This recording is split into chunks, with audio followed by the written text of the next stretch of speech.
I went down a dark corridor with rooms on either side, the odor of cigarettes and beer compounded by the stink of old hamburgers, congealed fries, and dried pizza crusts from cartons of fast food the strippers had shoved outside their door last night. Some steps led to the basement, and I went down them and made my way along a corridor with bare cement floors and overhead neon lights towards the laundry room, from which I could hear the sound of dryers and washers. Geeta, who was married to Deepak, the younger Lalwani son, was in charge of housekeeping. I entered to find her folding towels. She looked like she had not slept last night. Her baby had probably kept her awake, and perhaps she had stayed up late to help with the cooking for their communal home. The Lalwanis lived together in a large house in Richmond Hill. That stupid Laura has not come for a shift. No excuse, nothing. Geeta barely glanced at me. She continued to fold towels, slapping them on the counter. These bloody Canadians, I tell you, a bunch of good-for-nothings.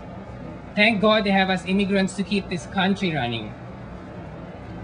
Geeta had a handsome face with sharp features, a sparkling mukkuti on her haughty nose that flared with contempt when she said Canadians in her Indian convent girl accent. Hurry, hurry, Shivan, she waved a hand at me. Don't stand there like a damn fool. Get started on the second floor. There has been a checkout. I began to quickly pack the cart with towels, sheets, pillowcases, soaps, shampoos, and toilet paper. I checked to make sure the bottles with the cleaners were full.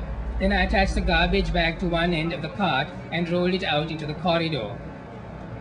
The strippers would not wake until lunchtime, so the morning was usually slow for me. Just a few checkouts.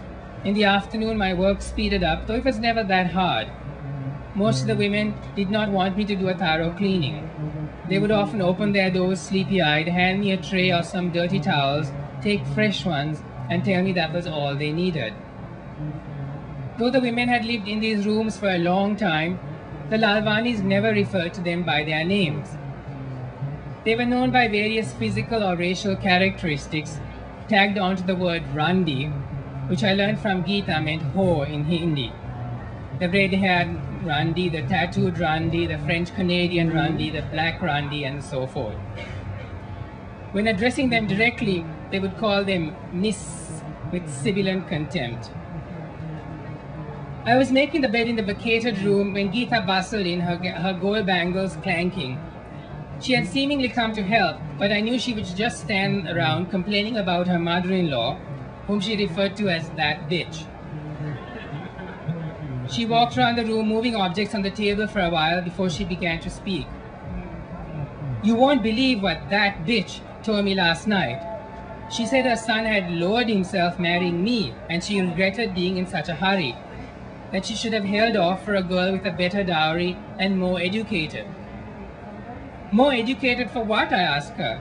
Did you want your husband to marry a doctor so she too could come here and work as a servant in a hotel?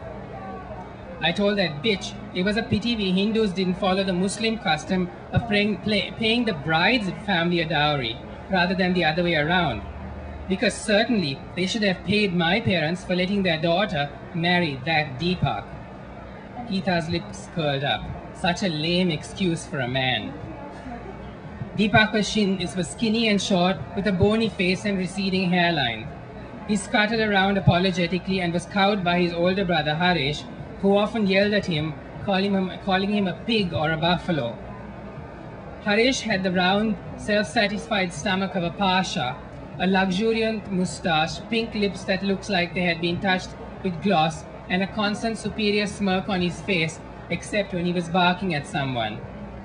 Then his moustache would bristle, his eyes flash. But even he was humble before Mrs. Lalwani. She was an obese woman with her arms bulging out in tears beyond the sleeves of her sari blouse. There was a smell to her of rancid hair oil, old sweat, and lilac talcum powder. I had never seen her leave the armchair in the office. She sat still as a toad, watching everything with her beady eyes. All decisions and requests were brought to her.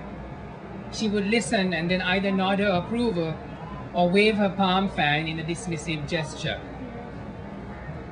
At first I was awed when Geeta told me of her confrontation with Mrs. Lalwani, but I soon realized that it was only to me that she voiced her angry fantasies.